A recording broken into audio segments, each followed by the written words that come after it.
Whiskey. Uh-huh. Tim Hager. 2 scrubbing brushes. Another pint. Where's your money? Well, 2 chimneys. Poster, would you deny drink to a dying man? A man should spend his money on food for his family. Mrs. Scoggins, would you come over here? I want to show you a new piece of material. It's fresh off the Boston packet. Isn't that fine quality? Now feel it. Be a wonderful dress for your little girl, don't you think so? It's money, money, money with your Poster. Nothing but money. I've been sorry for him ever since his wife ran off with that lieutenant. If he'd spent less on whiskey, he wouldn't have lost his wife. Let me show you another piece. Drunk or sober, Ma would have left him anyhow. She was that kind. Yeah, how do you like that for quality, huh? Let him have it. Very well, Tim Hager. You'll have your whiskey. But this is the last time... All right, Poster. No preaching.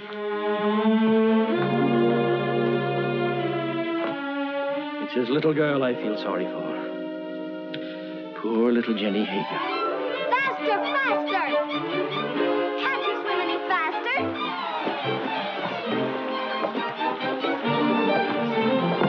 You're not even trying. Faster, faster, faster! Faster, faster! Come on, faster!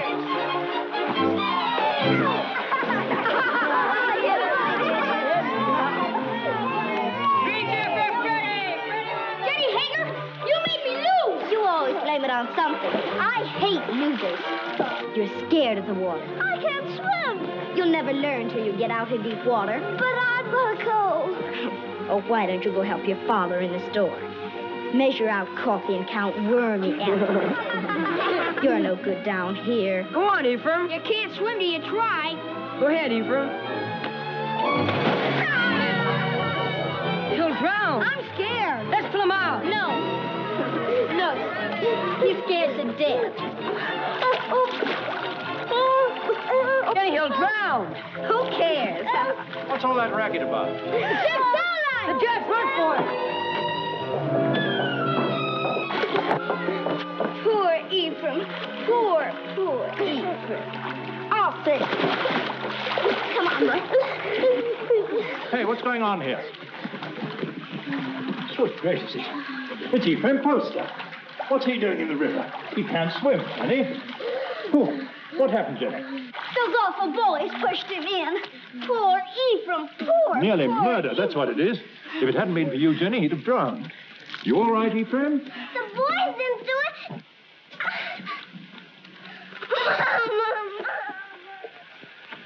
There we are. Ah, Tim, you're just in time. Huh? This little girl of yours is just... Tim Hager. Stumbling drunk in the middle of the day. You ought to be looking after your Jenny, not going from tavern to Jenny? tavern like... I've no wife to care for either of us now. It takes money to bring up a fine lass, Your Honor. You mean it takes money to keep yourself drunk? Papa, let Jenny come to boarding school with me. Would you like to come to boarding school with me, Jenny? Would you? Boarding school? Yes. I'd like that. I can't send you to boarding school, but you could come live at the house and earn your keep, I guess. Help in the kitchen and run errands for Mrs. Saladine. No. If I can't go to boarding school with Meg, I'll stay with my father. All right. He is your father, at least in the eyes of the law. Now, you look after that girl of yours, Tim Hager, and stop being a disgrace to Bangor. Thank you, Your Honor. Drive on. Now, young Poster, we'll take you to your father's store. That tight-fisted, sour-blooded old skinflint. You might be better off with Mrs. Saladine, Jenny. Not in Mrs. Saladine's kitchen. I've no money to bring you up properly. Never mind. Before long, we'll have everything. Houses and carriages, horses and kitchen maids. All those things, my lass, you're a wee bit young. Just as soon as I grow up, we'll have everything we want. Because I'm going to be beautiful. Empty. Beautiful.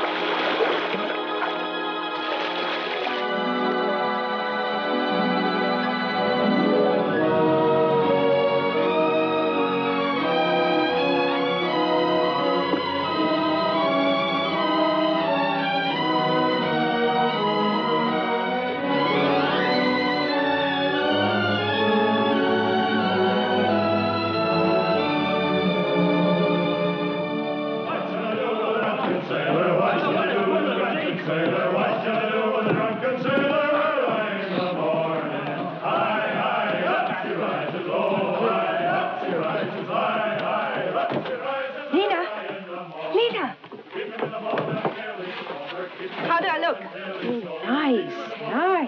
Enough ribbon? Not for me, but the real ladies have different ideas. Oh, get some more color in your cheeks.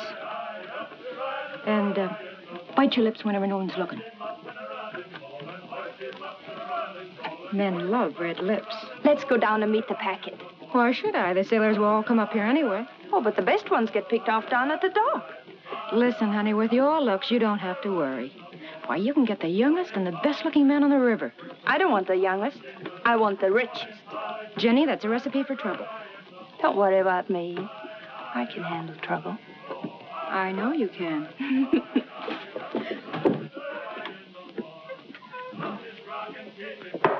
Whiskey. All right, Mr. Hager, but you needn't holler. Someone might hear you out in the street.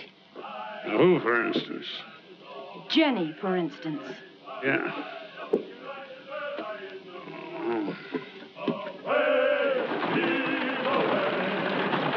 Put some life into those men. Come on. Heave. Away. Heave. Yo-ho. Heave. Away. Heave. Yo-ho.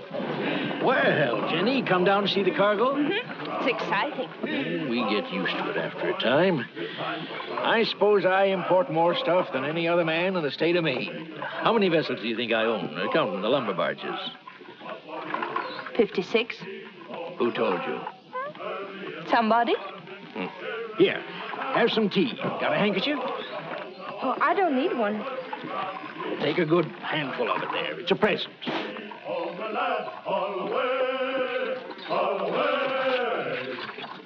The work was hard and the voyage was long. The seas were high and the gales were strong. So heave ho, my lads, come all away together. The sails are filled, our work is done. Yo ho! I heard the skipper say, leave her, Johnny, leave her. Tomorrow you'll get your pay. Most people think it's easy to get to be a rich man. And believe me, it's hard. When I first came to this town over 30 years ago with nothing but a peddler's pack on my back, Hey, you! You! Get away from that girl! Hey, you! Wait!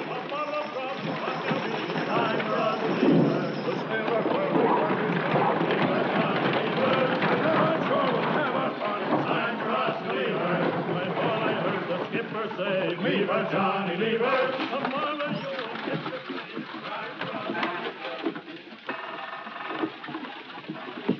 Well, I was just saying to myself, I bet my good old friend Tim Hager is sitting right this very minute in the Purple Whale and wouldn't mind passing the time of day with me. Lena? What do you want? A glass of whiskey for Mr. Hager. Sure. Go on, Tim, drink up. The next one's on me. You'll not tell Jenny? No, of course not. I promise her not to touch it. Your Jenny. You know, she's getting so she wants to boss everything and everybody. She's grown too beautiful for her own good. Why do you always wish to be talking about Jenny? Oh. I don't think I like why you always want to be talking about Jenny. Oh, now wait, Tim. Give him a rum and whiskey. We're not bringing him a Jenny. I know what you're up to. I? Oh, why, I'm just a dried-up old herring. She's too young and beautiful. So's your lad. And you sent him to Cambridge to keep him away from her. Ephraim? Why, he's too shy and scared of her. She's full of spirit. She's for somebody like that first mate. What first mate? Why, What first mate? why, Lewis. My first aboard the Gadfly. He's as handsome as the old Nick, that boy. When I saw him and your Jenny walking away just now, I said to myself, there's a youngster who knows his way about with the women.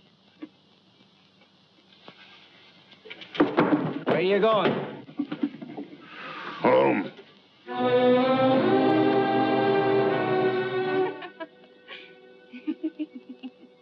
Good night. Oh, once I loved a pretty girl and I called Jenny mine.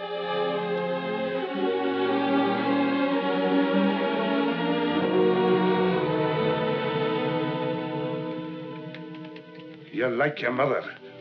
A wanton. That's what you are. just like your mother. You'd like to keep me here forever, wouldn't you? Well, you couldn't hold Mother and you won't hold me. Aye, but I will, Jenny. No. This isn't the life I was born for. Men like me. And it's the men who have the money in this world. When a proper man comes along. You take him walking in the dark and kill him, most likely. I know you don't want any man ever to look at me. But they do. You lead them on, Jenny. It's so easy for you to turn a man's head. Not with you at my elbow all the time. There have been dozens of proper men ready to take me out of this trap. But will you ever let me go?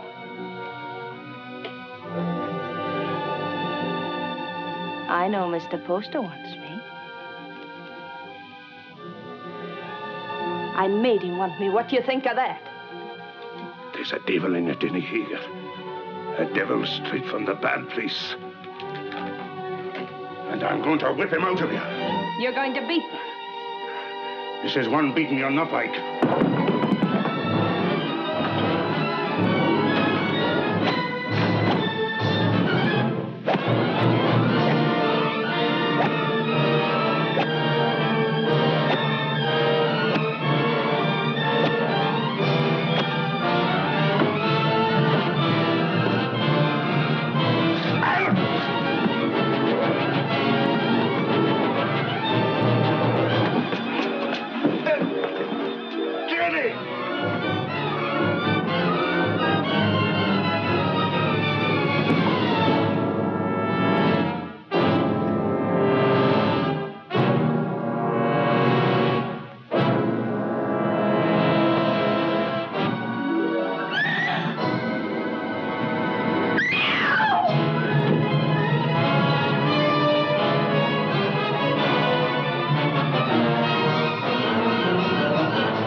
Don't let him in. Don't let him get me. He'll kill me, Mr. Poster. What is it, Jenny girl? Who's after you?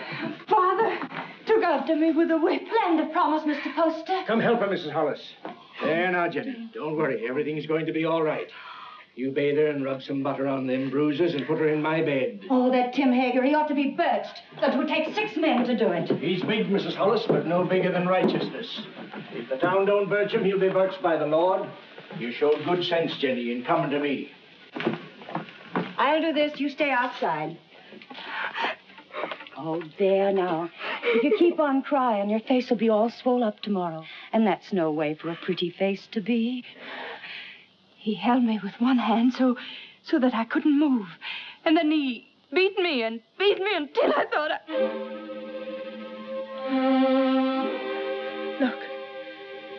Look at my back.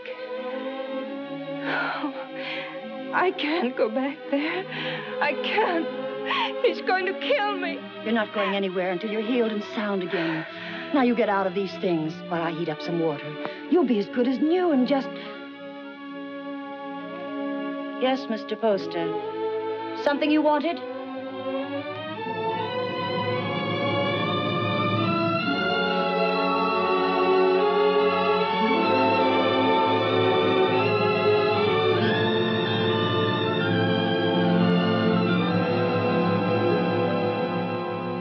Drove her out into the night like a dog that wouldn't obey. Reverend, it's the rum that does it. We ought to scourge every tavern keeper out of town and into the river. If I had my way... We ought to be deciding about the girl, Deacon Adams. There's been enough scourging for one night. One thing is decided. The girl mustn't go back to her father. No. Someone must take her in. I would, only my daughter Mary doesn't like the poor girl. Then she's not for your house, Reverend. Make a bad situation worse. I guess we could use her to clean and maybe help in the kitchen. But a young girl eats like a man. It's more than victuals, Deacon Adams. Your wife has all the understanding in her heart that a man could ask. But Jenny's of marriageable age. Yes, that's bad. And yet we can't turn her loose on the town's charity. She needs a home. Well, yours is fairly empty. Oh, no. Leave me out of it. It wouldn't be suitable for me to take her into my house. I have no wife. You have a housekeeper, a very respectable woman. But she might leave me, and I not able to get another. We'd have a scandal in the town. Aye. No, marriage is the only answer. And the answer to that is a younger man. What about your son Ephraim? They used to be so much together. Ah, he's a schoolboy, frittering away his time at college. She needs a responsible man. Well, there must be someone. A pretty girl always has a lot of friends. What good are friends? Most of them no older than her. It's our duty to find her a good home, an honorable name, regardless of the man's age. And it should be somebody with money. And by that description, Mr. Poster, you've named yourself. Oh, no. She turned first of all to you, Isaiah. Besides, I know you're not a man to thrust a suffering lamb back into the wilderness. Maybe she won't have me. She'll marry you, Isaiah. She's a sensible girl. And in the meantime... Mary? Mary. Bring me one of your dresses. Anything, only not too expensive. I'd be good to you, Jenny, if you married me. Like a father. A good father. And he ought to know how with a son your age. You can go back to sleep now, Mrs. Hollis. You've done all you can for tonight. I'll make up Mr. Ephraim's bed for you, Mr. Poster. It ain't as warm there, but you'll be comfortable. Your father couldn't come after you, Jenny, if you married Mr. Poster. You'd be free. An intelligent girl thinks of the future when she chooses a husband. I could marry you to each other right now, Jenny. And you'd be a rich woman. It's for you to decide.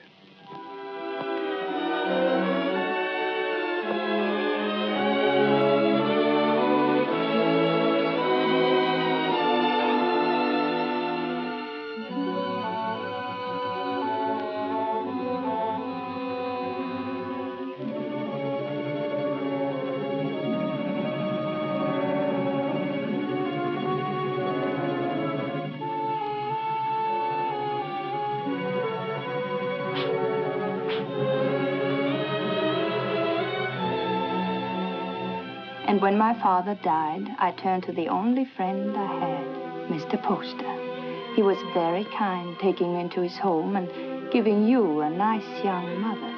Think of all that means, Ephraim. You must learn to say yes, ma'am, like a proper son, because I shall demand obedience and love.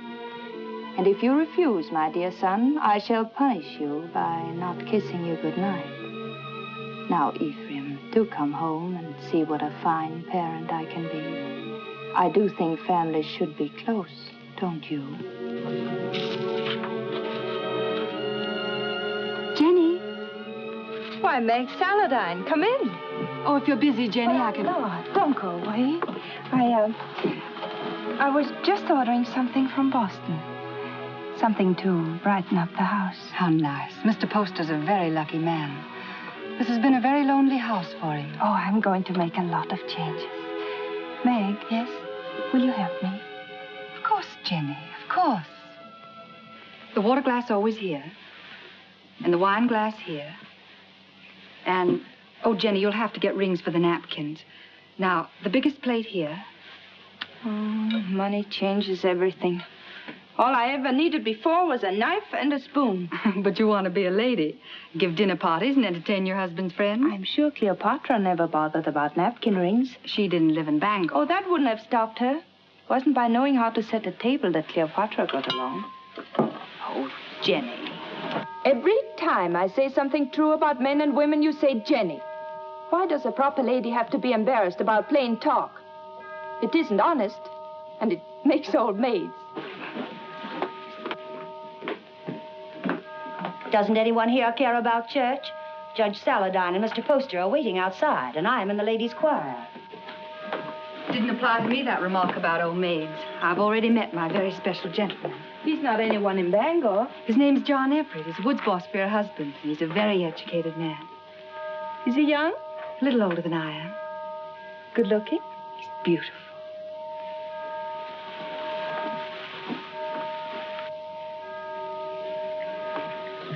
Why don't you marry him?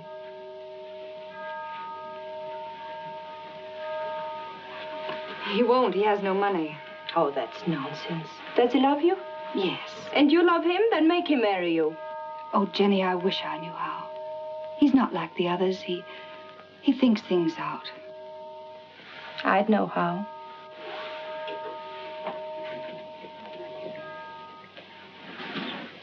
I wouldn't give him a chance to think.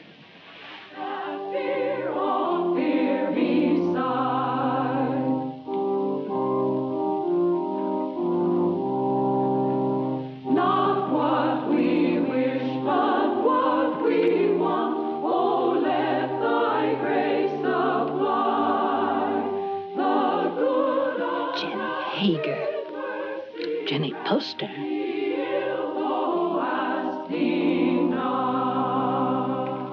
Before me sit the wealthiest families in Bangor. I've seen them before in the privacy of their homes and in their offices.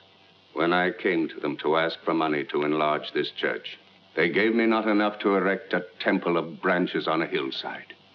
And so again today, in the house of God, as they sit here with their consciences, I ask them now to pledge funds to enlarge this church. I cannot ask of the poor, but I can ask the wealthy. And the poor shall know the names of those who do not give. Mr. Poster.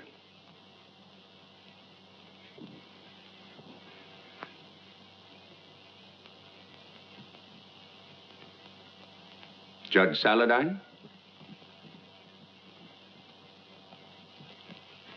Mr. Burroughs. Mr. Bailey. Mr. Clayton. This is intolerable. If you have no feeling for your fellow men, at least take some interest in the welfare of your own children. Grog shops and low houses cover every inch of our waterfront. Our wealth is poured into Devil's Half-Acre.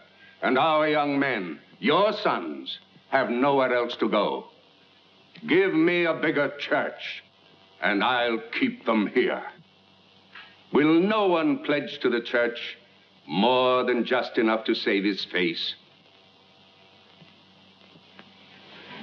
Mr. and Mrs. Isaiah Poster will contribute $1,000.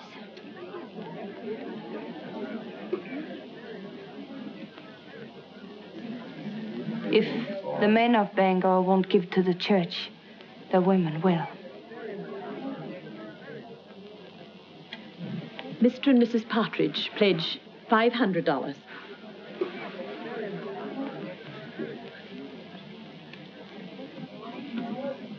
Judge Saladine will pledge $1,000.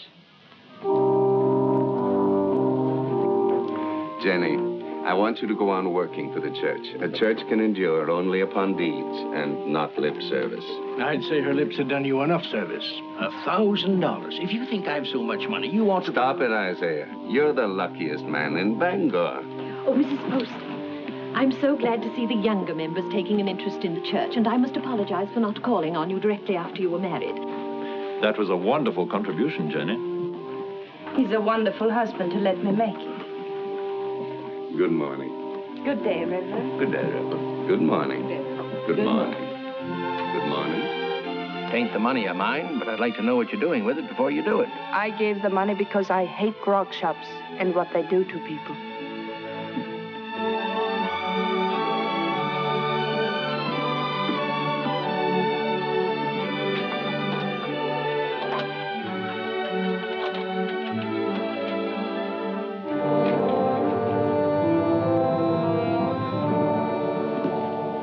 How are you, Father? Hello, Mother. My name's still Jenny.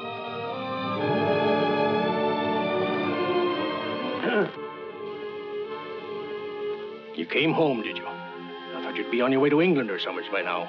Well, England is full of architects. I knew you'd come home. Isaiah told me he sent you money to travel for a while, but I didn't think he would. I came close to it. I didn't know whether to mind your letter or mind his and go away. It's easy to see which one you thought more of. Now, why do we stand here? Let's go in around.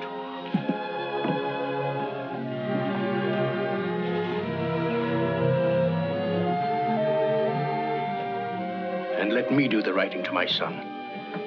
Mr. Ephraim. My Mr. Ephraim. Why, you've grown as much as you ever will, haven't you? Oh, I'm stunted. They don't know how to bake an apple pie in Cambridge. You'll have one every day if only you'll stay here. He'll stay.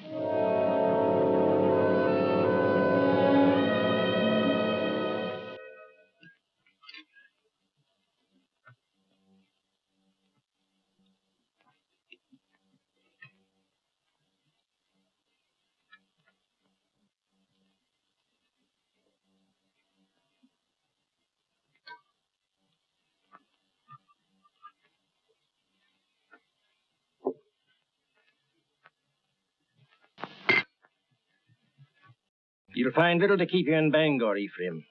After your fine ways in Cambridge, you'll be hard to please in this town. I thought I'd come home and go to work, sir. Work? Yes. What's your time worth to anybody? What did you ever do but waste it? It wasn't wasted. He's an architect. And a good one, too. How do you know? The same way you know he ain't. You heed my advice and you'll go someplace more suitable to a gentleman. Bangor's a boom town. Loud, rough. Growing faster than law and order. Takes a strong, stubborn man to make his way here. We need gentlemen, too. For what? To tell you the kind of bonnets and doodads the Boston ladies are wearing? Yes. A young man of fashion would be very popular in Bangor.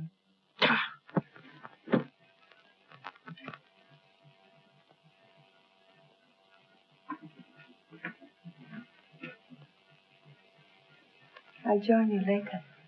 Well? Yes, Father.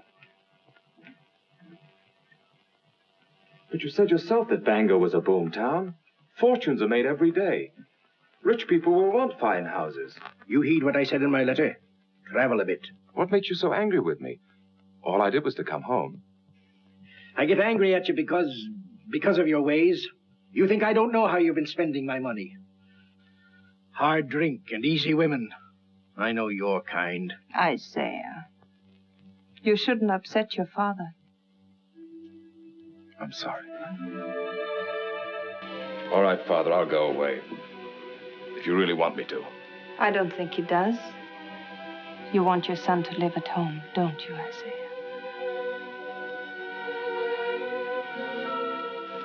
I've got a headache from all this talk.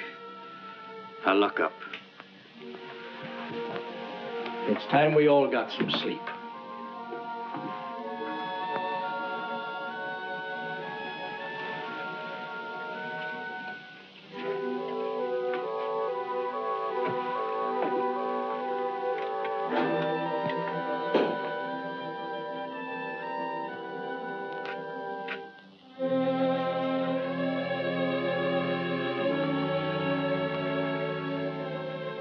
Shall I light your way? Thank you.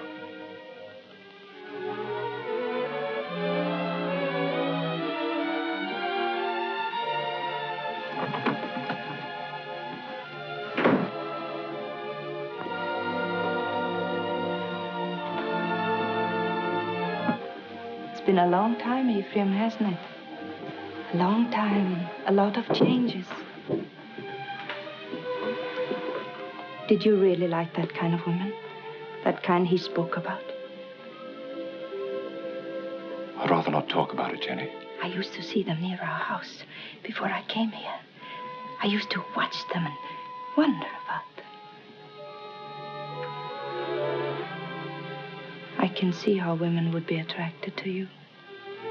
All kinds of women.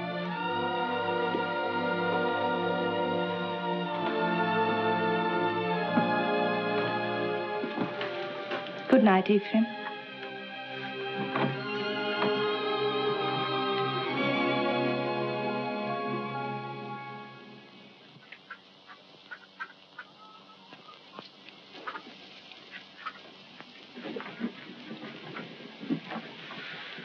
Got everything? Yes, all the groceries. But no spectacles. They're hard to find. I'll tell Dr. Mason to bring you a pair when he comes by tomorrow. All right? Oh, please, not Dr. Mason. He's a very good doctor, but he won't wait for his money. You're not to worry about money. Your husband worked for mine for a long time, and if Mr. Poster wants to send you a doctor and a pair of spectacles, it's his privilege. Mr. Poster? I'll be by in a few days, and in the meantime, if you need anything, send one of your children. Thank you.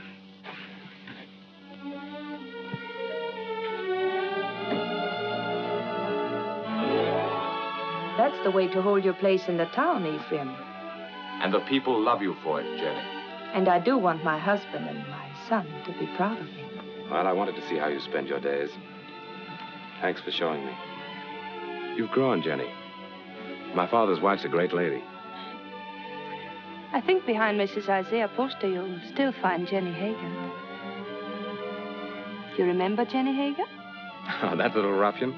Oh, she pushed me in the river right here. That isn't true. The others pushed you in. I pulled you out. Oh, that's right, you did. Of course I did. Didn't we always stick together? Ephraim and Jenny, side by side against the world.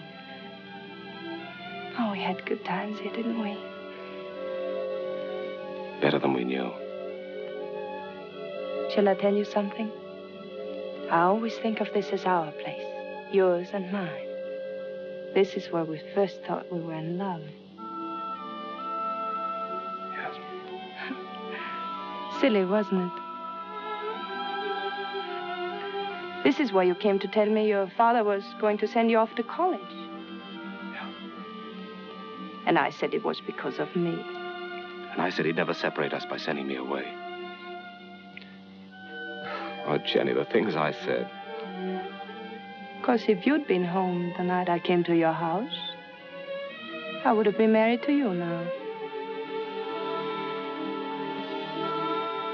Let's go, huh?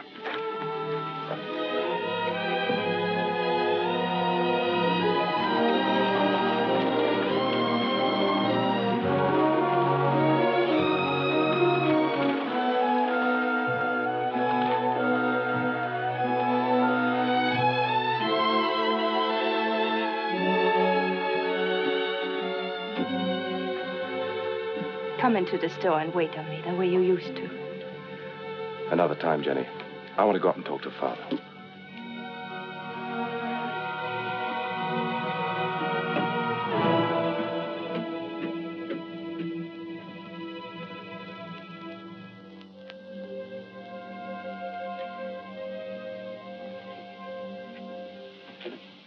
Hello, Father. Be with you.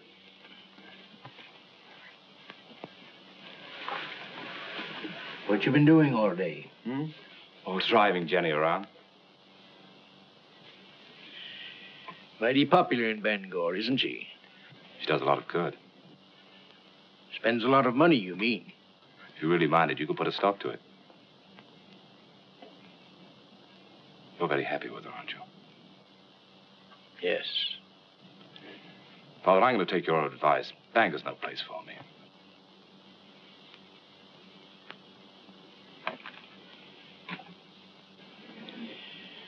When will you be leaving? Right away, before the river freezes. I thought I'd spend the winter in Boston and then go off to Europe in the spring. I think your father needs you here, Ephraim. Why, Jenny, you feet like a bird. I didn't hear a sound. You want him to stay, don't you, Isaiah? Why don't you tell him you want him to stay? Can't you be honest with your own son? I'm honest with everybody. You might be of some small use to me if you stay on. But if you don't like it here, get out. Only don't come meeching back again. If you go, I'm through with you. I'll take you home.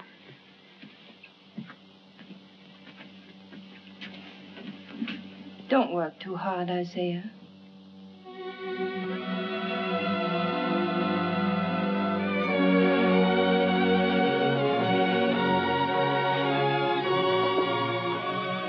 Surprise. When Bangor's Lady of Mercy goes out to deliver her packages, her sleigh should fit the season. That's a confession you've been thinking of me. Of course I think of you. Yet you've been avoiding me. Careful. Paint. Put it down.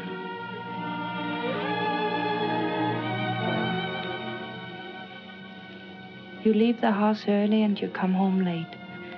You never walk into a room where I am unless someone else is there. Why?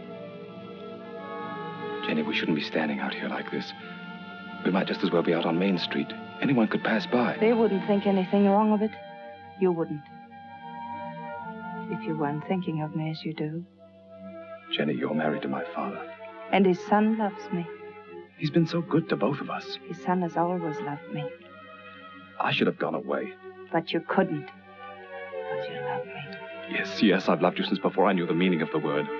The day I came home, the time you kissed me. The moment I said I'd stay here, I've loved you and loved you and loved you. Jenny! Jenny!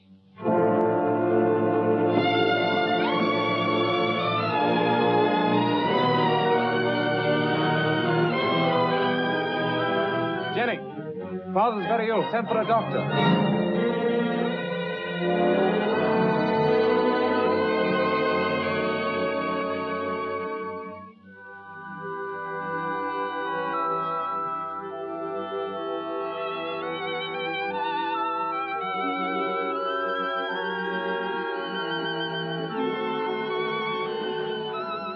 Jenny. Yes, Isaiah, I'm here.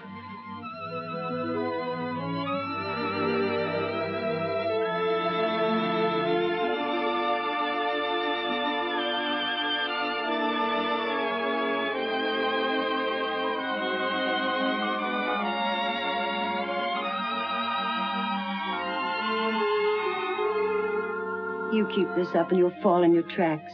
Go to bed, child. Get some rest. No, I'm strong. Stronger than you think. I'll be all right.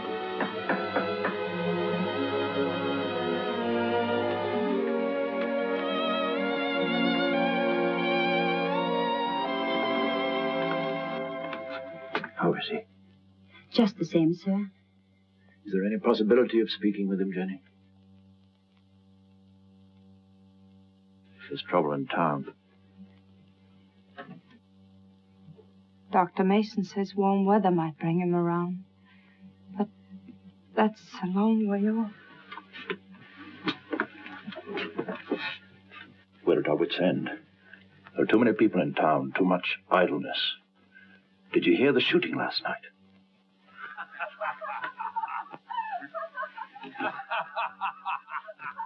That's the sort of thing we're up against. Lumberjacks coming to town between jobs with rum and women on their minds. He told us 2 years ago we should have a police force. We should have listened to him. Well, Jenny, take care of yourself. Meg sends you on love.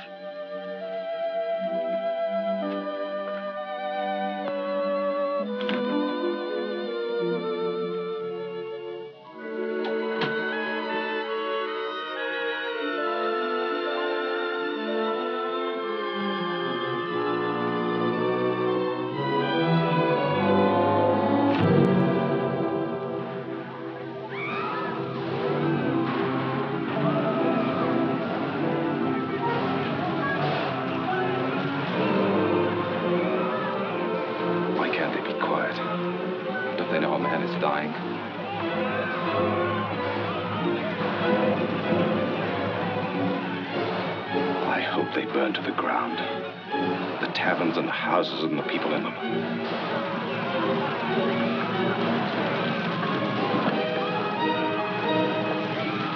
Judge Saladin. There you are. Ephraim, I want you to ride to your father's number 3 camp. Tell him we're having a riot, that we need every man down here to keep order till the militia come in. I can't leave the house. The Tempest girl stole a lumberjack's wallet, and the drunken fools are firing every tavern in Devil's Half Acre. I can't go now. Didn't Dr. Mason tell you about Father? Your father's only one man, Ephraim. We're trying to save the life of the town itself. What do I care about the town? Maybe it needs a good fire to clean it up. He'll go. I'll stay with your father, Ephraim. Hurry, Ephraim. We need those men.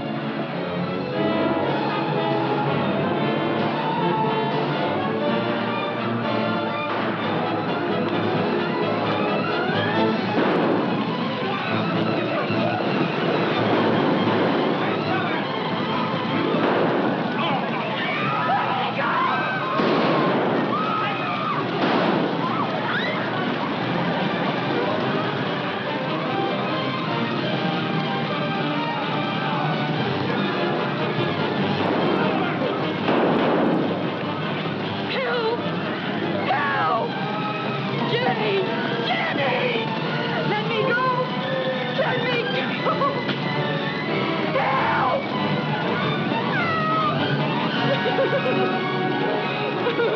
Smoked you out, didn't he? Where's my money? I didn't take it. I didn't take it. Where's my money? Let's give her a bath. That'll lose their tongue. Let her go. Keep out of this, ma'am. People are getting hurt. I didn't steal his money. He was drunk in the back room. I only came in to take away the glasses. Anyone might have been there before me. It'll have to be mighty fast to get in a man's pockets before you. $100 a hole when there's work. I say dip her in the river. Come on, what you do with it? Oh, Jenny. Let her go. I'll give you the money. You're Mrs. Poster. Yes. It's nice to meet the gentry, ma'am. But I'm not so sure I'll be happy just to get my money back. We want to know what's going to happen to her. Since I'm giving you the money, it's my right to decide that. Why do we gibble and gabble about it? There's the girl, there's the river. Let's give her a bath. Wait. We'll be waiting for your store to open in the morning. The money isn't there. We're coming up here and collect it.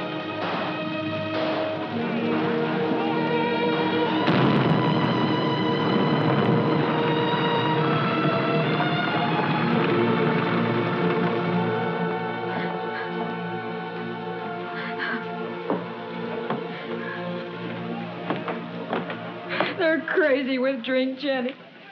Burning and shooting and stabbing. I didn't take that money. Why, the town's so full of thieves and pickpockets, it could have been anyone. They were going to tar and feather me. And I hid upstairs under the rafters. They burned the place to the ground.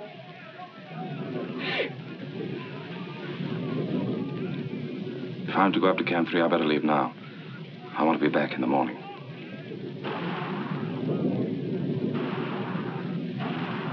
Oh, Jenny, what am I going to do now? I no place to live, no place to go. It isn't right, Jenny, to be smoked out in the streets like an animal. I don't want you to worry about it, Lena. I want you to rest. Lena, do you remember the house I used to live in? Well, I want you to stay here for the night, and tomorrow you move in there. Won't cost you a cent, and if anyone should bother you, you come to me. Oh, you're good, Jenny. That's why you come up in the world. That's what I tell everybody about you.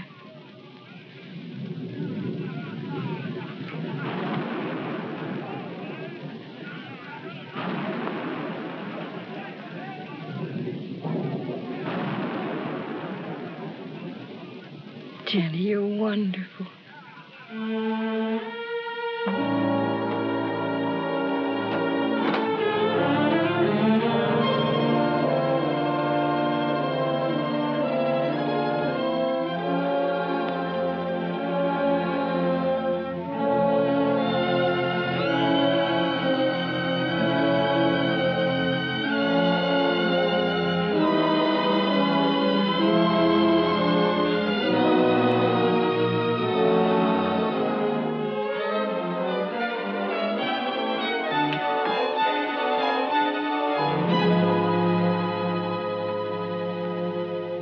Are you going to take the carriage or the brown mare?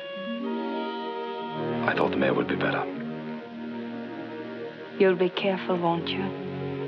I don't want anything to happen to you.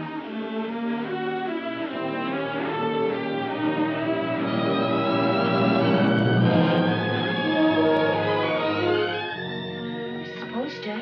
Oh, Mrs. Poster?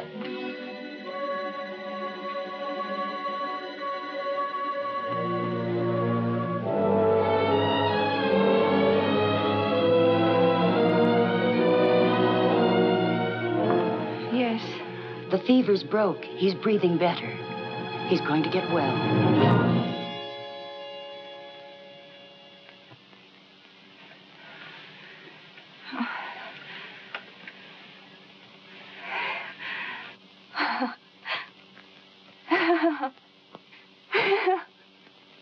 Jenny, my poor child. You've been so brave. But you mustn't break down now. You mustn't.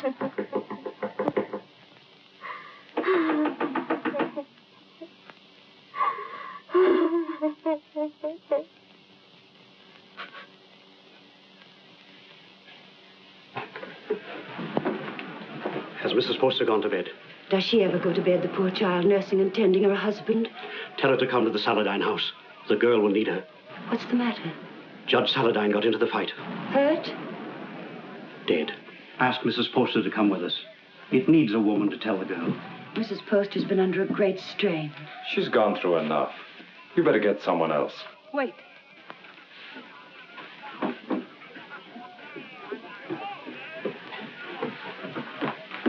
Pack my things and send them to the Saladin house. I'll be spending the night with Meg.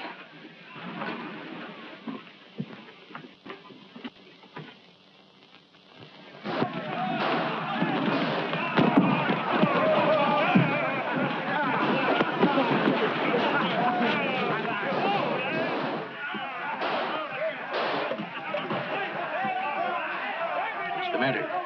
You squeamish?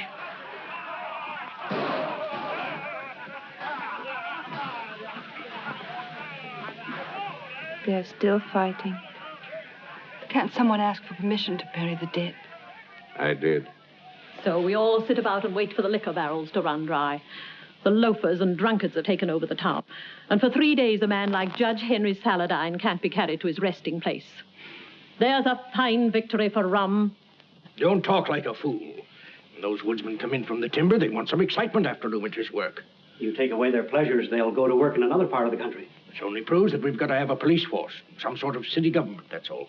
You've been too tolerant a man, Isaiah Poster. Too interested in lining your pocket. When my lumberjacks come down from the hills, they'll patrol the town till we get them decently harried. Why don't you lie down for a while? You worried about me, Jenny? That you'd found out what kind of a tough old tamarack you'd married.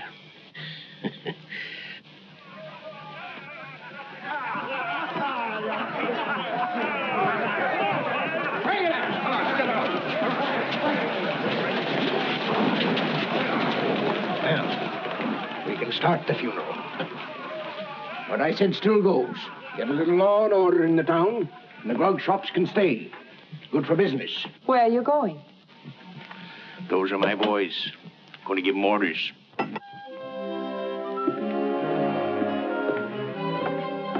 Look. Oh, I say, are you hurt? You all right, Mr. Poster? Yes. Now, John, I want you to take some of your men ahead of the funeral procession, put some alongside and some at the rear. Keep it all as quiet as you can. The funeral should seem peaceful. Jenny, this is John Everett, my wife. You're Mrs. Poster? She sure is. How do you do? John. I thought I heard your voice. Meg, Darling, I'm glad you're here. it's terrible about your father. I hated your being alone when it happened. I pretended to myself that you were with me. It gave me strength. But if we don't have the funeral soon, I'm afraid I'm going to break down. Meg, you'll come to our house this evening. You'll be with us, won't you? Thank you.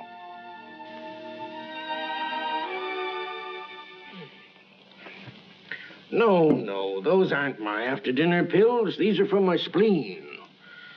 Let me look again. I'll find them in a minute. And bring a glass of tepid water. Yes, Mr. Poster. Shall we go into the parlor? No, Jenny, leave them alone.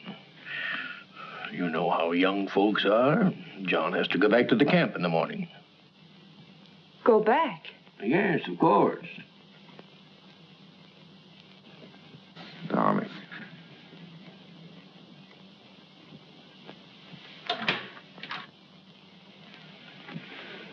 Our lovebirds have closed the door. The pills, Mr. Poster, and the tepid water. Thank you. Huh? Why must you send him back? I need him up at the camp. He's a woods boss, not a policeman. Of course, if your business means more to you than the safety of your home and family. Jenny, he's got to get that timber cut. That's all there's to it. I'm sorry we were so long, Jenny. I thought you and Mr. Poster would come in. I wanted you to be alone. Surely you can stay in Bangor a few days. I'd like to. She needs you. But I'm afraid I'll have to be away for a little while. She won't be alone. I'll take care of her. Till you come back. Well, thank you. That's very good of you. Now, I don't want your father to trade these for whiskey. They're for you and your sisters. Mother said to say thank you and God bless you. On to the kitchen and thank Mrs. Hollis. After all, she feeds the chickens. And there's room in the basket for a slice of pie. Would you like a ride in my carriage, Jacob? I can drop you off on the way home. As soon as I get the pie. Isn't it a beautiful morning? Jenny, I've been wanting to speak to you. You have? What about? Well, not here. Let's walk down to the river. Oh, but not now, Ephraim. I've so many things to do. Jenny, why isn't it possible for me to have a minute alone with you? But we're alone now. It's not my idea of privacy. Mrs. Hollis in the kitchen, Father home every day, Meg following you about. I'm sorry.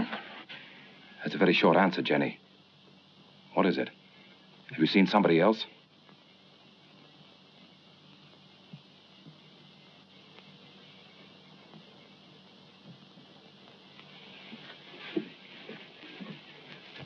They stole nearly 10,000 feet of first-run pine. Where? Upper Big Bend. And there's not a trace of who did it. Mr. Poster, unless you get the law to step in, there won't be a choice tree left in that whole section. Law. I own that land, and I'll make my own laws. I've got to make a trip up to the hill countries. Timber pirates. I want you to come with me. Me? It's time you saw what pine on the stump looks like. It's my business, and you ought to learn it. Come along, I'll get you something to eat. Thank you, sir.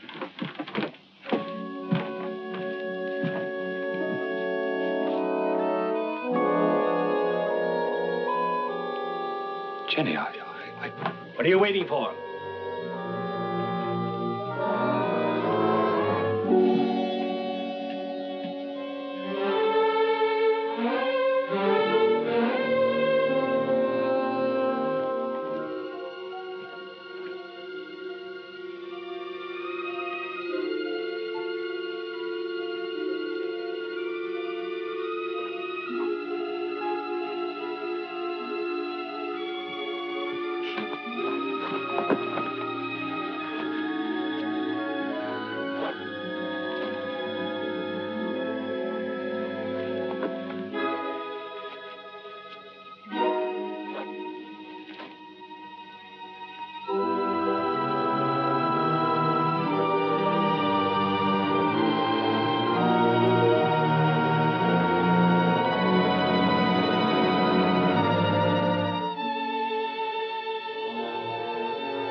I can't see why he insists on my going.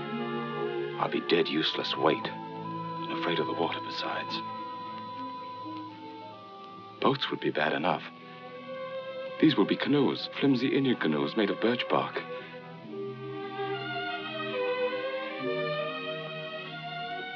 Jenny, I can't admit to him that I'm frightened. Tell him not to take me along or not to go at all. I told him I wasn't cut out for that sort of life, that I'd be more of a burden than a help. But he's so stubborn, Jenny. How long must he live, Ephraim?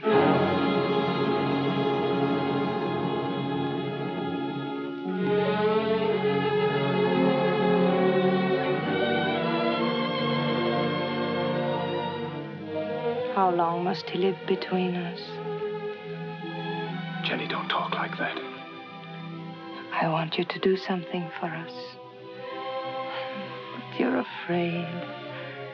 I could promise you so many things, and yet you're afraid. He's my father.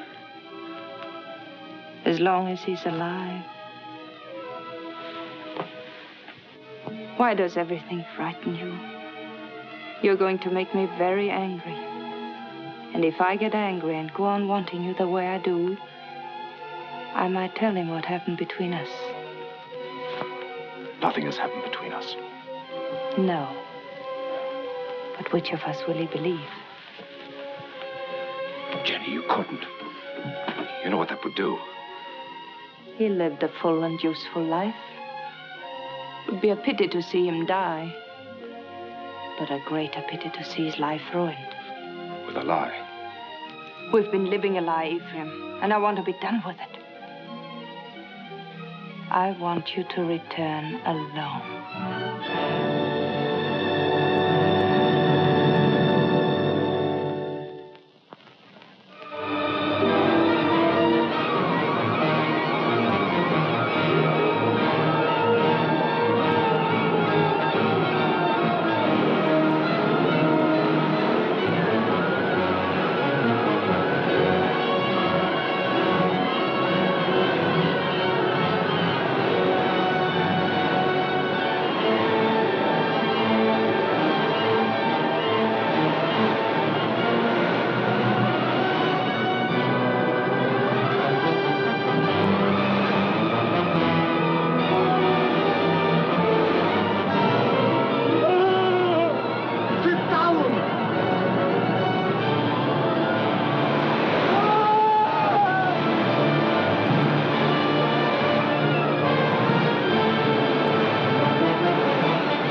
beginning to think you'd never get here.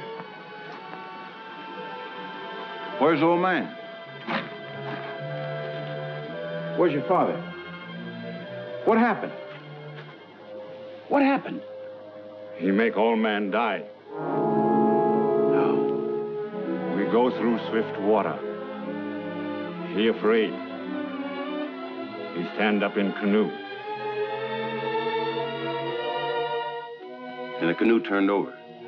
Mr. Poster was too weak to swim. They fought to see which one would get that bailing bucket. I guess you can see who won. He's dead? I guess he is, man. Where's his body? Must have settled in the quiet water further down. I'm sorry, but we hunted all we could. I'm sure you did. That's the whole of it. Except what Mr. Poster here can tell you. If they hear of anything, they'll let you know. Thank you. Jenny, believe me, it wasn't my fault. I was afraid. You know how afraid I am of the water. You can't come into this house, you wretched coward. You killed your father.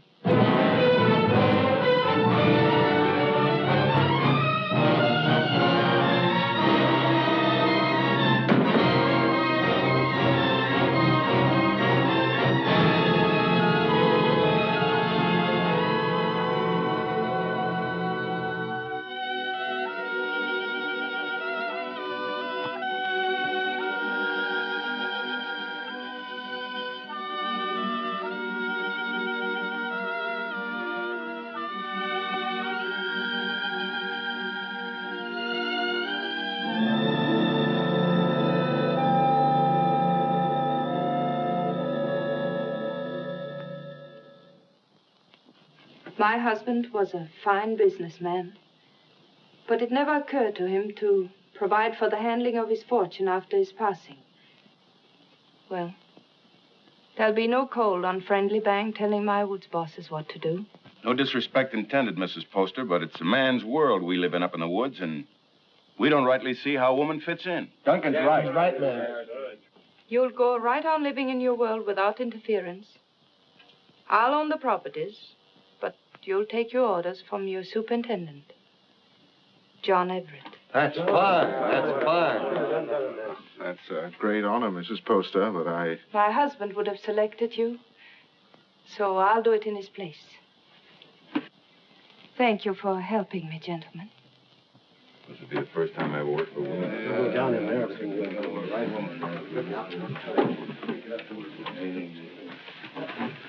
Until this meeting, I thought I was very much alone in this world. Mr. Poster was a fine man. It'll be an honor working for his lady. We won't give you any trouble, Mrs. Poster. Good day, ma'am.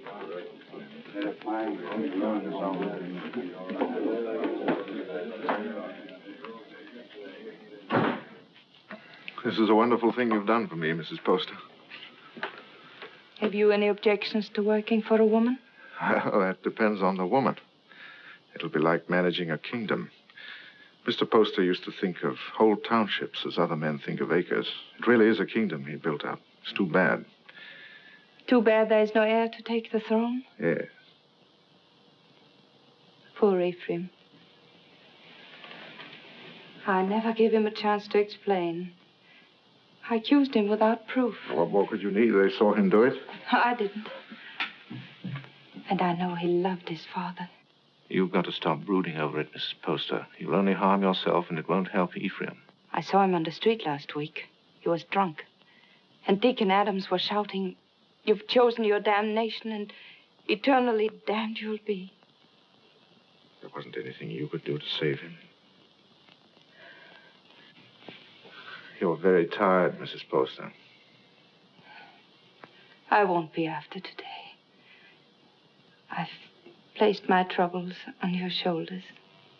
Please carry them well for me.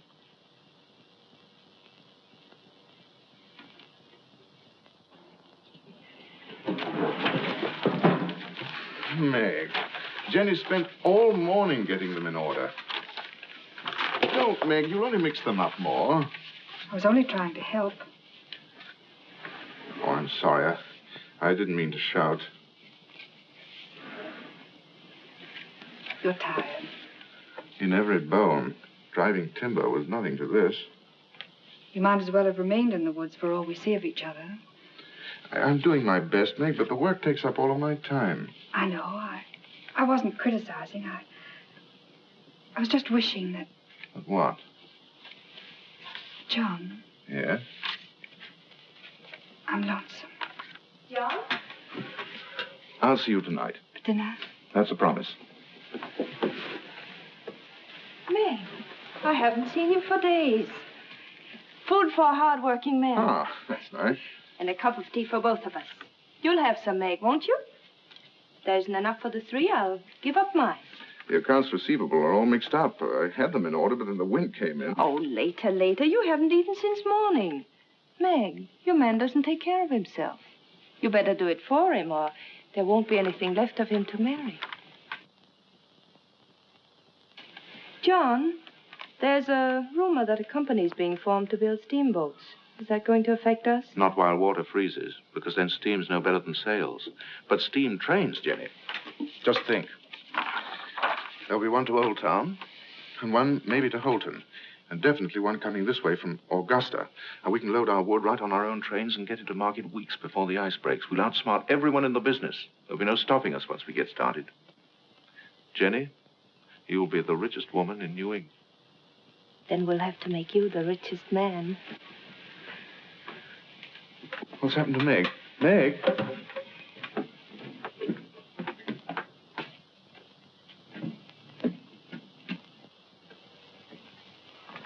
I ought to be kicked all the way up and down Main Street for the way I treat her. She's more understanding than you think. I'll be with the Temperance League all afternoon, so if there's anything important you want to discuss with me now... Nothing that can't wait. It's Mrs. Hollis in the store. Tearing it apart? No, she wants me to drive her home. Working again tonight? I'm having dinner with Meg. Good. Take better care of her, John. You do neglect her. Goodbye. Bye.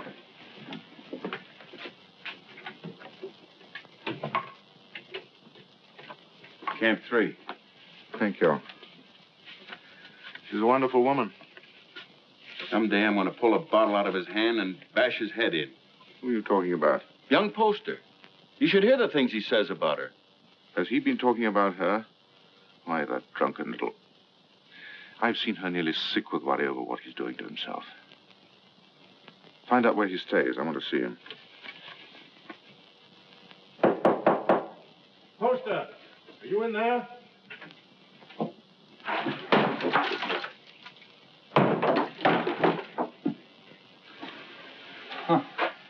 I must be making trouble. Much more than you're worth. I'm worth very little. What happens to me now? You beat me up yourself or some of the boys outside? Come in. Drinks for everybody. No witnesses. I had witnesses when I killed my father. That made her very angry. When did you last eat? Supper. I like it. She hasn't got you hooked already, has she? You'll kill yourself drinking all this stuff without any food inside you. Come on, let's get something to eat. You're doing me out of my dinner. She doesn't know I'm here, and she didn't tell me anything. That's a lie. No one does anything unless she's back of it. I knew what was going to happen. I was afraid of her. I wanted to leave. She didn't have to worry about that. I wasn't man enough to run away. You in love with her? I happen to be engaged to someone else. What difference does that make? Jenny was married to my father. She told me one night she'd marry me if he died. You don't believe a word I say, do you? You're like everybody. No one will believe me. Go on talking. The night before we were due to start, she made love to me till I was nearly crazy. You don't believe that either, but it's the truth. I've always been scared of the water. Even when I was a little boy. Jenny knew that. I was scared in the canoe on the trip, and I couldn't eat or sleep anyway from thinking of her. I only remember being in the water with a bailing bucket holding me up, and somebody grabbed for it. I beat him off till he sank and drowned. I didn't know who he was.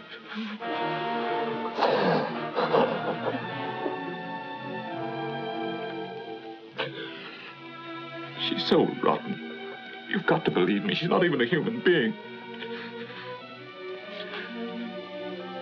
Maybe I did know who he was. I guess I did. She's put the thought in my heart. And if I hadn't done it then, I know I would have later.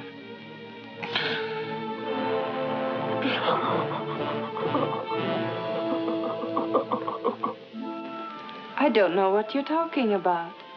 You didn't make him love you? But of course I did. He was my husband's son. I wanted him to love me. That isn't what he meant. Was he sober when he told you that? Jenny, don't you think I know when a man is lying? Before he talks very much more, you better prove that you had nothing to do with him. Prove? To whom? To the town. The town. Is that what you want? Come back with me to his shack. I want you to face him. Now. But... the rain. You know what happens to the roads in the rain? Yes. They get very muddy. But they don't change their direction. Good night. Oh, no. It isn't that I'm afraid. You mustn't believe him. Please. All right. I'll go.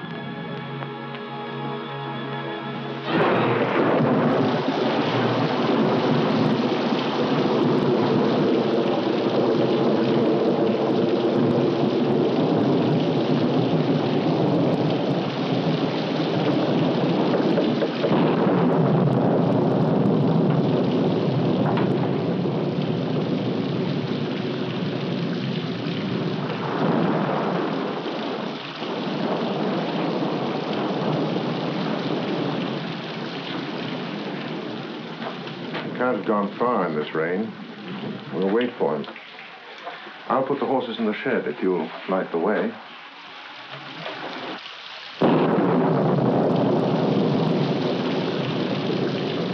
See if the shelter's clear.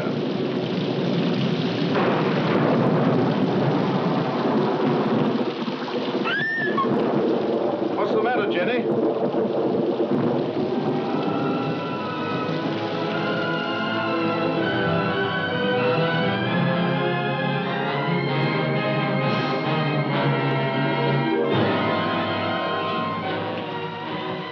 Don't look, Jenny. I did that. I drove him out. Jenny. Don't say I didn't do it. If I would have said one word to defend him, others would have listened. I killed him. Didn't I? Jenny, please.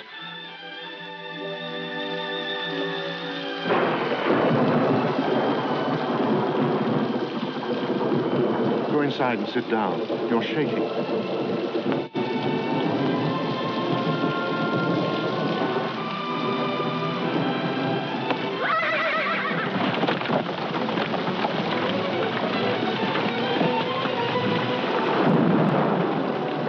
What was it? What happened? They were frightened.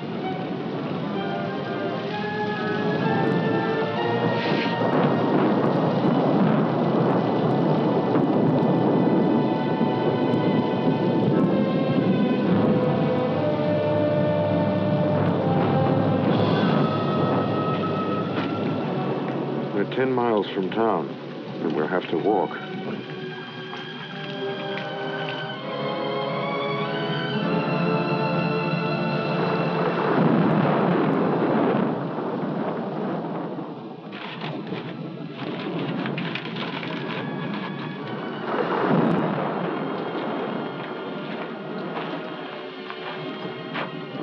I can't understand how Ephraim could have done a thing like that.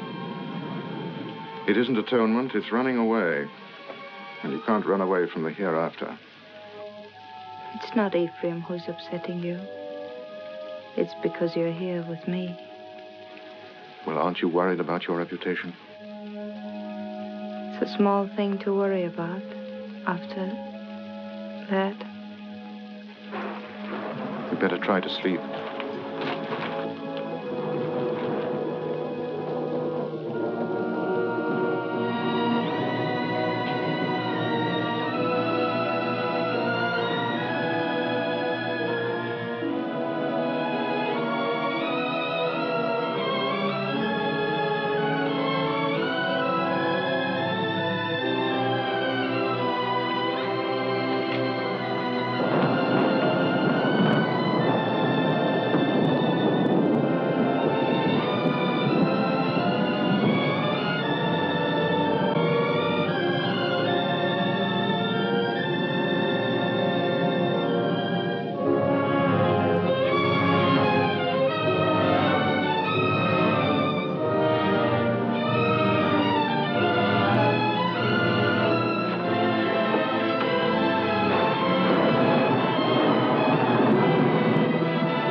They were about 2 miles down the road, standing under a tree and waiting for me.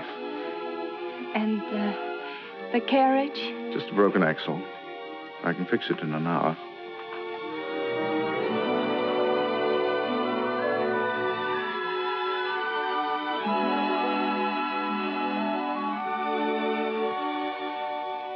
Jenny, what about Meg? She won't try to hold you. I know, but to stand up to her and tell her that I love someone else. You won't tell her. A big, clumsy thing like you. It's a woman's job. Oh, no. But she's a friend of mine. I can make her understand. I'll tell her myself. But, John... I'll tell her myself, Jenny.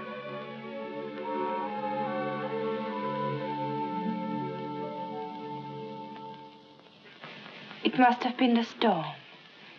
That's the only way I can explain it. The storm and the excitement and the lightning struck us. What more can I say? It's nice that we're such friends. Makes it easy to talk this over. There's nothing to talk about. I love him. But if you still want him, he's yours. You know that.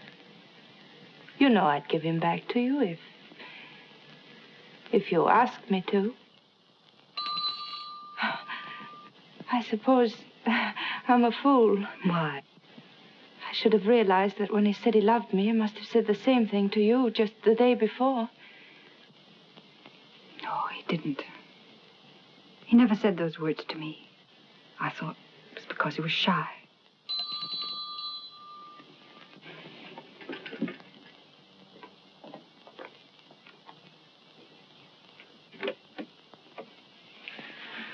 Hello, Meg. Come in. I just wanted to explain why I didn't come to dinner last night. Right after you left the office, Alex Duncan came in.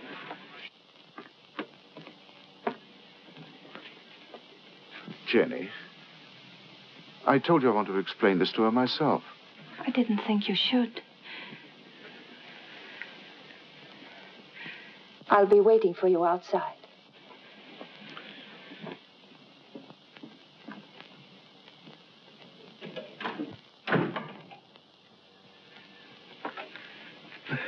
I didn't want it to happen like this, Meg. I wanted to be the one to tell you. I don't see what difference it would make. It's the same story, isn't it? I suppose so. When will you be married? Right away?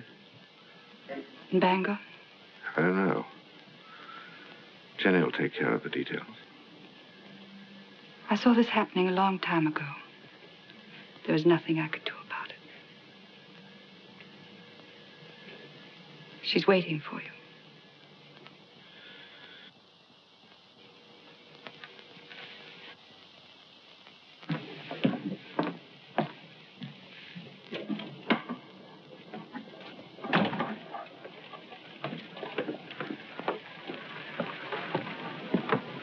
Jenny, how could you do a thing like that? I thought if you came here alone, you wouldn't come back to me.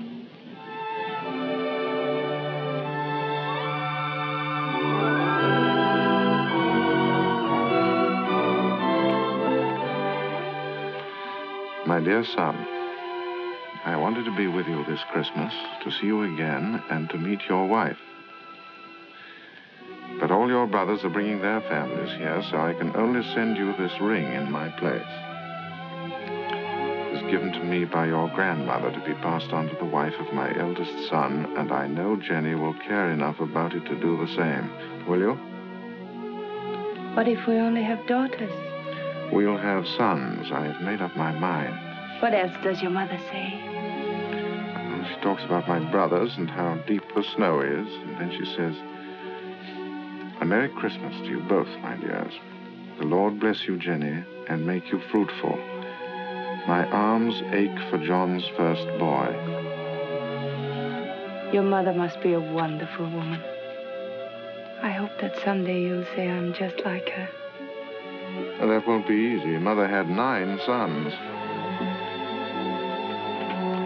What a lot of boys running about the house. Must have been very uncomfortable for her. Oh, she loved it. She would have been uncomfortable with a small family. The Everetts run to numbers. Tell me about your brothers. Are they all tall and handsome like you? Do they all have pretty wives? Why? Prettier than I am? You vain little peacock. You know there's only one answer to that. Say it. I married the loveliest of them all, and the best. Say, I love you. I love you. Say, we don't need anyone else, ever. Anyone at all. No one.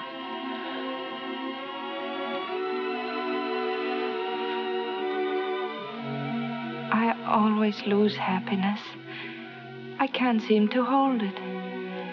Keep me happy, darling.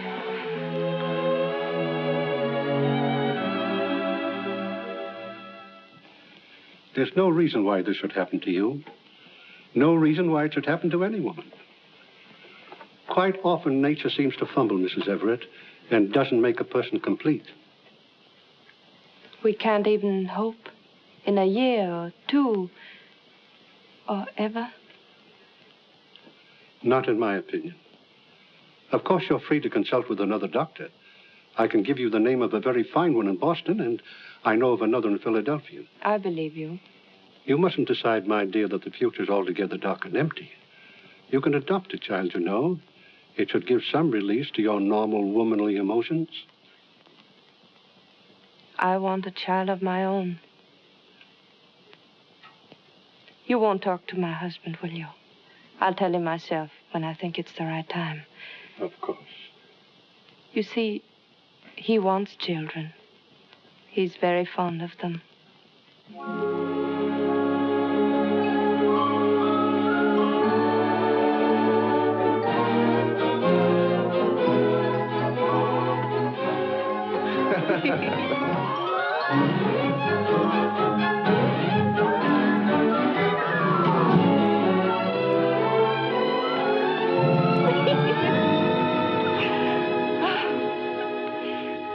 I never knew what love was before you. I know now I was never married to Isaiah at all. Jenny, I want you to forget Isaiah. I want you to forget your whole life before I came into it. You know, a lot of new furniture isn't going to change that house. Why do you want to go on living in it? Oh, but it's a good house, John. It'll stand for a long time. At least until we know just where to build another. Well, I'm not finicky about where it'll be. I just think you want to go on living in that old tomb. What do you say, Jenny? Should we start building our own house? But that is our house. It belongs to Isaiah Poster. Let him keep it. Oh, but he's dead and he left it to me. It belongs to him and his son, and it's full to the roof with sorrows. I want to get out of it. I want new rooms and more of them. And for the sake of our children, I want light and air. There are enough rooms now. Which isn't the right house, Jenny. It's too close to Devil's Half-Acre. It isn't the place to bring up children.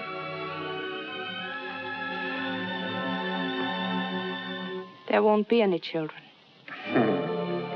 Nonsense. Is it?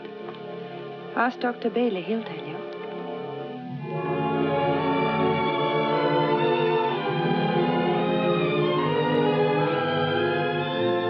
Seems there are some things we haven't talked about. When did you learn this? Some time ago. What exactly did Bailey say? Oh, I don't remember.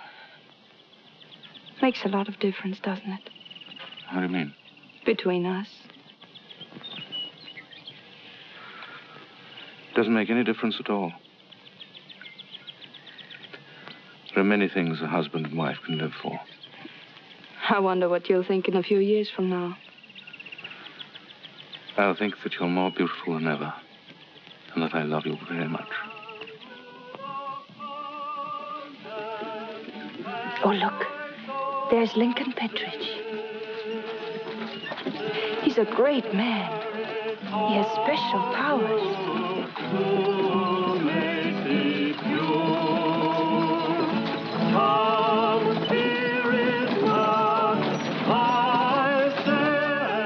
Where was the darkness so great that you thought your sin was hidden? There are eyes that search out every sin. There is a tongue that will accuse you on the judgment day. There is a hand that is terrible in its strength. What is so beautiful as a pure woman? What is so vile as an evil one? The good women of Bangor, such loud amens and nodding of heads, because I spend my fury upon her, and not on you. How pious you are. How good with your eyes cast upward. Can one of you step forward and say, "This is my soul. See how it shines"? Can one of you hope to escape the terror? How sweet are the ladies of Sodom and Gomorrah. How sweet in silks and satins and laces and ruffles here in the house of God. How costly must be the perfume that will not let you smell brimstone. What great secrets are among you? Who is named Vanity? And who is Lust? What woman has put away a husband? Which of you has taken a man from her sister? This is your sister. Come forward and sit with her and be counted. You cannot hide behind your beauty. Your beauty has made you evil, and evil destroys itself. Your soul will become naked. The truth will be revealed. Confess now, while there is yet time. You cannot escape. You can never escape. There will be no sons to mourn for you, no daughters to weep for you. Evil does not propagate itself. It withers in its own fire and is consumed. The lips of a strange woman drip honey, and her mouth is smoother than oil. but her end is bitter as wormwood, sharp as a two-edged sword.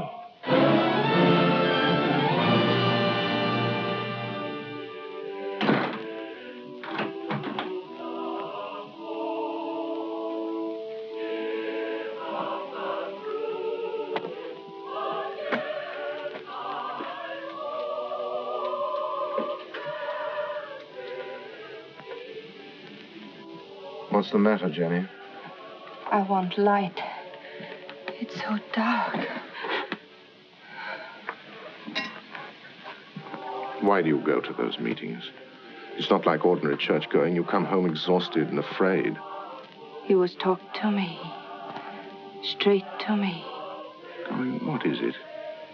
The pit he talks about isn't down below, it's up here. I don't know why I listen to him. He tries to trap people. Tries to make them admit things that aren't true. He's not any better than the people he talks about. No, he's right. The town is becoming a sinkhole. That horrible man. To say to me what he did. He wasn't talking. He was talking to people like Lena. Jenny, I've come to a decision. We're going to put Lena out of your house. No. I don't care what she meant to you when you were a child. I'm talking about what she is now. I don't want you to be connected with her. Why not? In what way is she different from us? Except that she's more honest. She goes out of your house tomorrow. I don't want her sins on your hands. You good, righteous man. You hypocrite. Telling others what they must and must not do while you live in this house with me. Do you know what went on in this room before Ephraim killed his father? Jenny. Do you remember the things he said about me? You said he was drunk and afraid. Of course he was afraid. We're all afraid. There's hell opening under our feet. Jenny. This is where he said, sit down, John, and I'll show you how I made him kill his father. Sit down and I'll kiss you the way I kissed him. Why do you look at me like that? Why do you pretend everything he told you was true and you knew it? You knew it!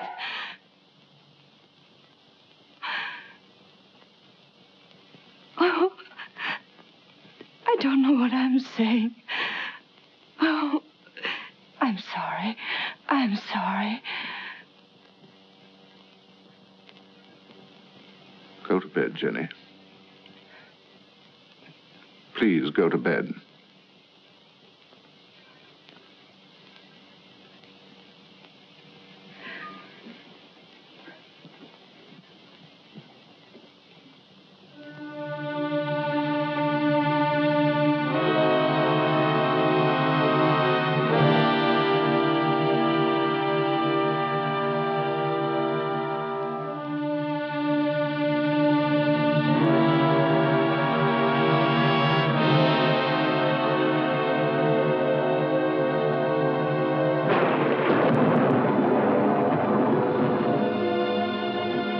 John, is Mrs. Hollis back from church?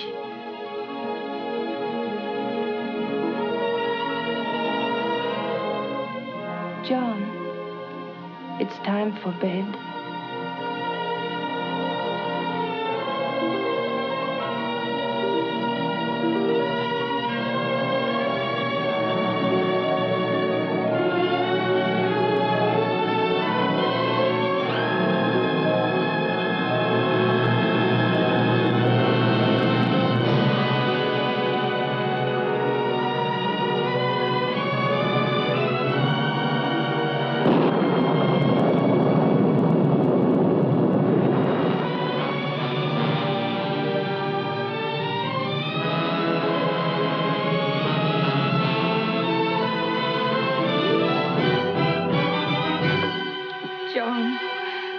Forget what I said. You know I couldn't have done it. I never believed it. I tried not to believe it. Because you love me. You still do. Yes. Darling, don't be unhappy. We know each other now, and that's good. There'll be no more misunderstandings, no more quarrels. Oh, darling, there'll be just the two of us. No, there won't. There'll be 3. There'll always be Ephraim.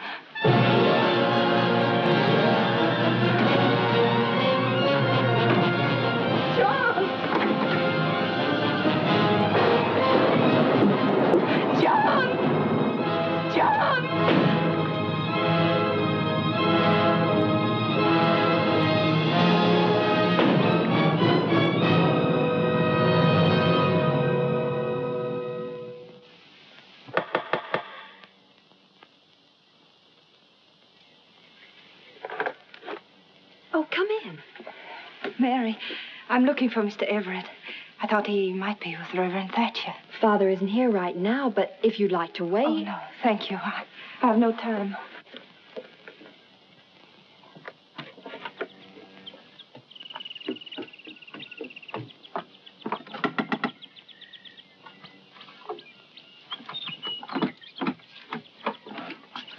Good morning. Is Miss Saladin home? No, Mrs. Everett. She went out. Oh. Has Mr. Everett been here? Oh, no, I haven't seen him. Thank you.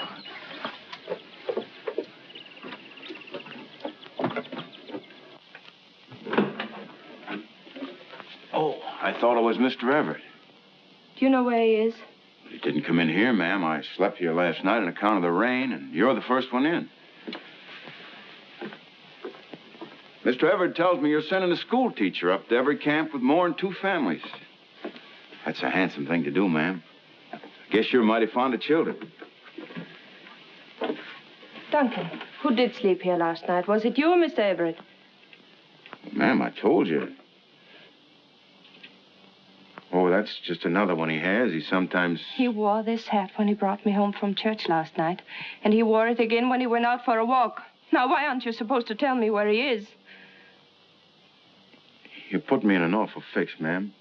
I promised him... Duncan, he isn't well. Couldn't you see that? What good is a promise to a sick man when it keeps his wife from helping him? Is that the trouble with him? I kind of thought he looked funny around the eyes. Where is he? Well, I'm not telling you, mind you, but that'd be the wrong kind of hat to wear up in the pine country. Where in the pine country? Fire watcher's cabin. Indian Hill. When will he be back? I don't know. 2, 3 days, I guess. Said he wanted to go up there and think a while. Oh, I got a loose mouth. That's my trouble. Makes 2 people I told where he is. Who is the other? Miss Saladin. Miss Saladin. Came in here about an hour ago and dug it out of me just like you did. Said she saw him last night alone. Acted like something was wrong. Next time he trusts me with anything, it'll... It was very good of you to come up here, Meg. But there's really nothing you can do to help me. No one can help me but myself. My whole life with Jenny has been the act of running away. I ran away from the woods where I belong. And again, I ran away from the truth when Ephraim tried to tell it to me. I forced myself not to believe him. I understand. If you had, you never would have married Jenny. No. But this time, I'm not running away. Right or wrong, my place is with Jenny. I love her, and I'm going back to her. John, I'm glad. Because I believe that her love for you has made her as good as everyone always thought she was. Shall we go now?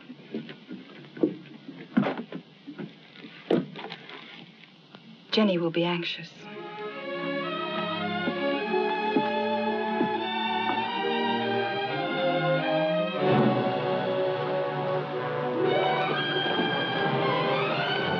It's Jenny.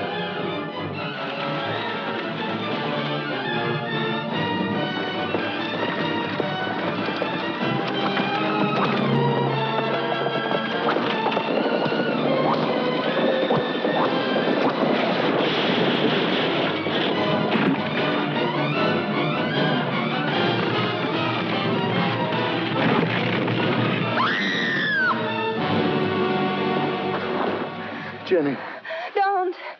Don't move me. John. Don't talk now. Meg, Hurry up and get a doctor. Camp 3.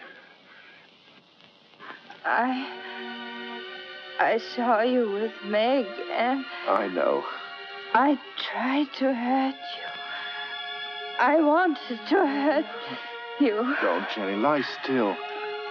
You don't know how I loved you so much.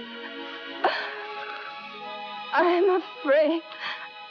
Oh, John, where will they bury me? Jenny, don't talk about dying. Don't let them bury me with Poster. Or Ephraim, don't let them. Jenny, you're going to be all right. There'll be a doctor along, and we'll take you home. I know. They'll bury me with Ephraim. They'll bury me in that house with Ephraim. Jenny, darling, listen to me. Nothing's going to happen to you. Not now or ever. As long as I'm with you. And I'll always be with you. I never went away. You do love me. I love you more than ever. I wanted so many things. I wanted the whole world. But it was really only you. Jenny. Jenny.